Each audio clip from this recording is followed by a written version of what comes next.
नक्ष, काय? आज काय खाणार? Chocolate sandwich. ओके.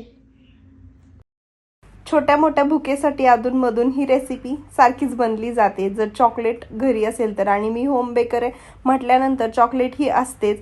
तर मस्त आज चॉकलेट सँडविच बनवूया. तर मी पहिल्यांदा असे ब्रेड कट करून घेतले, त्याच्यावरती तूप लावले, डार्क कंपाऊंड असतं ते असं किसून टाकले. इथं केळी ठेवतीये, ऑप्शनल आहे, स्ट्रॉबेरी असेल तर तीही ठेवा, खूप छान लागते.